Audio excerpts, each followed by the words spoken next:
Hello guys, welcome back to this channel. Guys, इस video में IDBI bank के ऊपर हम लोग बात करेंगे, लेकिन शुरू करें उससे पहले आपसे रिक्वेस्ट करना चाहूँगा, अगर आप इस चैनल को फर्स्ट टाइम देख रहे हैं तो प्लीज़ सब्सक्राइब कर लीजिए और बेल आइकन को हिट करना ना भूलिएगा। उससे आपको नोटिफिकेशन मिलती रहेंगी वीडियोज़ की और आप सबसे पहले देख पाएंगे। तो हम बात करने जा रहे हैं आईडीबीआई बैंक के बारे में। आईडीबीआई बैंक अगर आप देखें तो लास्ट ट्रेडिंग सेशन में ये 2 crore 83 lakh 82,840 total volume trade करता है, जिसमें से डिलीवरी परसेंटेज है 23.28%। अगर इस बैंक का अगर आप 52 वीक हाई और लो देखेंगे तो 56.20 है और 52 वीक लो है 19.20 का। मार्केट कैप देखें तो इस बैंक की अभी 39,138.74 करोड़ रुपए है। देखिए, आईडीबीआई बैंक आपको पता है ये एक सरकारी बैंक हुआ करता था, लेकिन इस बैंक को बुरी सिचुएशन से बचाने के लिए सरकार की तरफ से एक स्टेप लिया गया। ठीक है, एलआईसी को कहा गया आप इसके अंदर मेजॉरिटी स्टेक खरीद लो, और उसने खरीद दिया। और अभी भी एलआईसी जो है इस कंपनी के अंदर, इस बैंक के अंदर जो है मेजॉरिटी स्टेक होल्डर है। और आपको बताना चाहूँगा, आईडीबीआई बैंक जो है प्रॉम्प्ट करेक्टिव एक्शन के अंडर में फंसा हुआ था लास्ट के 4-5 सालों से। तो इसको पीसीए के फ्रेमवर्क से बाहर निकाल दिया है आरबीआई ने, रिजर्व बैंक ऑफ इंडिया ने।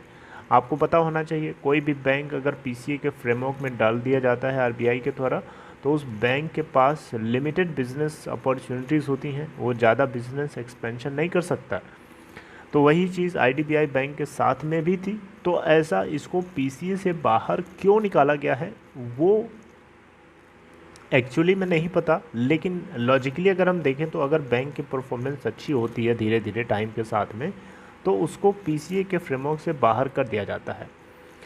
तो यहाँ पे इंटरनली क्या हुआ वो मुझे नहीं पता, लेकिन हम यही मान के चलेंगे कि बैंक की परफॉर्मेंस बेटर हुई, जिसके चलते इसको पीसीए के फ्रेमवर्क से बाहर निकाला आरबीआई ने।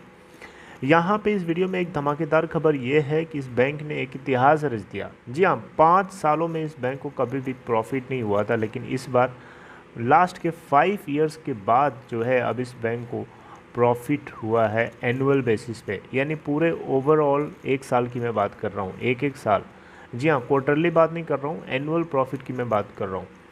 ठीक है, तो अगर आप देखें यहाँ पे तो एलआईसी कंट्रोल्ड आईडीबीआई बैंक जो है 2021 फिजिकल ईयर 2021 जो कि पास ऑन हो चुका है। आपको पता है फिजिकल ईयर 2022 चल रहा है, ठीक है, जिसका फर्स्ट क्वार्टर हम लोग चल रहे हैं, फर्स्ट क्वार्टर में चल रहा है।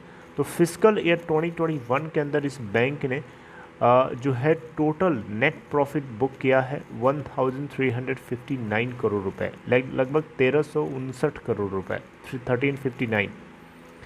अगर हम 1920 के सेशन की बात करें, यानी फिजिकल ईयर 2020 की बात करें, तो उसमें इस बैंक को नेट लॉस हुआ था 12,887 करोड़ रुपए का। आईडीबीआई बैंक 5 सालों में पहली बार ऐसा हुआ है कि ब्लैक हुआ है, यानी प्रॉफिट में आया है।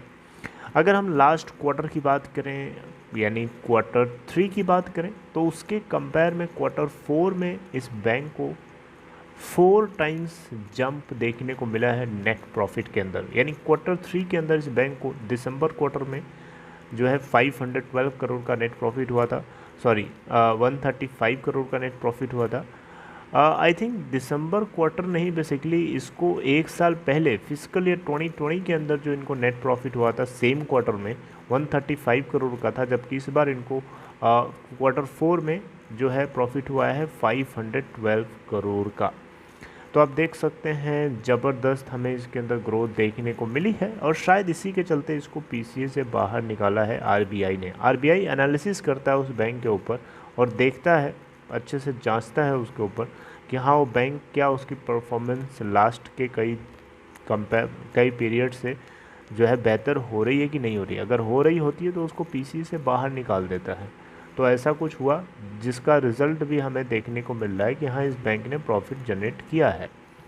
टोटल इनकम की बात करें इस बैंक के Q4 के अंदर, फिजिकल ईयर 2021 के अंदर, तो 6,969.59 करोड़ निकल के आती है। जबकि अगर आप फिजिकल ईयर 2020 के Q4 में देखेंगे तो 6,924.94 करोड़ रुपए थी। तो आप देख सकते हैं इनकम में भी थोड़ी सी हमें इंक्रीज़ देखने को मिल रहा है।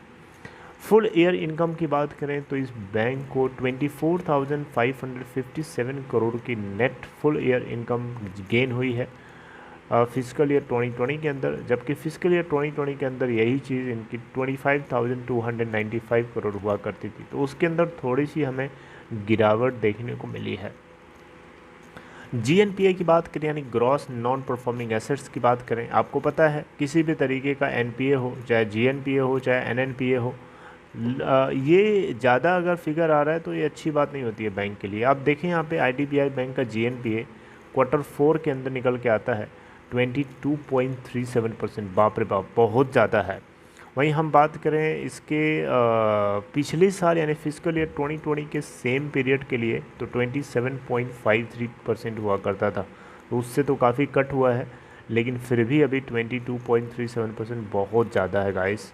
NNPA की बात करें तो 1.97% निकल के आता है Q4 फिजिकल ईयर 2021 के अंदर, जबकि अगर आप देखें तो इनको पिछली फिजिकल ईयर 2020 के सेम क्वार्टर में 4.19% हुआ करता था। तो आप देख सकते हैं इम्प्रूवमेंट तो है, लेकिन तब भी अभी भी बहुत है NPA। गाइस यहाँ पे बैंक का ये भी बताना है कि इन्होंने कुछ अकाउंट्स को टेक्निकली राइट ऑफ कर दिया था, उन रिटर्न ऑफ अकाउंट से भी इनको कुछ इम्प्रूवमेंट देखने को मिला है, यानी वहाँ से कुछ रिकवरी हुई है। 269 करोड़ की रिकवरी हुई है Q4 फिजिकल ईयर 2021 के अंदर, जबकि अगर आप Q3 के अंदर फिजिकल ईयर 2021 के Q3 के अंदर देखेंगे, यानी एक क्वार्टर पीछे जा कर के दिसंबर क्वार्टर में, तो इनको 105 करोड़ की रिकवरी हुई थी। इन्होंने बैड लोन्स के अगेंस्ट और जो कॉन्टेंजेंसीज होती हैं उनके अगेंस्ट जो प्रोविज़न कर रखा था वो है 2457 करोड़ रुपए, राइट। अगर हम देखें इसको ठीक है, during the reported quarter as against 1584 crore रुपए। इसके अलावा यहाँ पे आपको बताना चाहूँगा बैंक ने कोविड रिलेटेड प्रोविजंस अलग से कर रखे थे, सेपरेटली कर रखे थे 363 करोड़ रुपए, 363 करोड़ रुपए as at the end of March 2021। IDBI bank आपको पता है लास्ट के कुछ दिनों से 36 के राउंड घूम रहा है। देखते हैं कि क्या आगे सिचुएशन होती है, लेकिन ये आपको अपडेट पता होना ज़रूरी था कि IDBI बैंक ने 5 साल में पहली बार ऐसा हुआ कि ये प्रॉफिट में आ चुका है।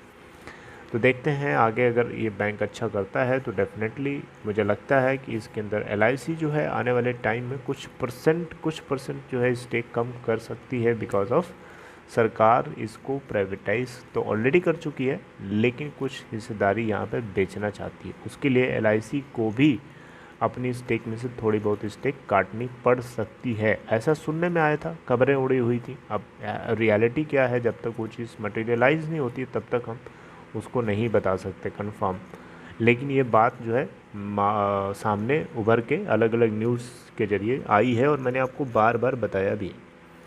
Alright, so this is all in this video guys. I hope आपको ये इन्फॉर्मेशन रिलेवेंटली अगर आपको समझ में आई होगी तो डेफिनेटली आप इसको लाइक कर दीजिएगा, और डिस्क्रिप्शन बॉक्स में दिए हुए लिंक को क्लिक करके आप चाहें तो अपस्टॉक में अकाउंट ओपन करा सकते हैं। It's very simple guys, you can just click on that link. Alright, so see you next time. Till then, take care.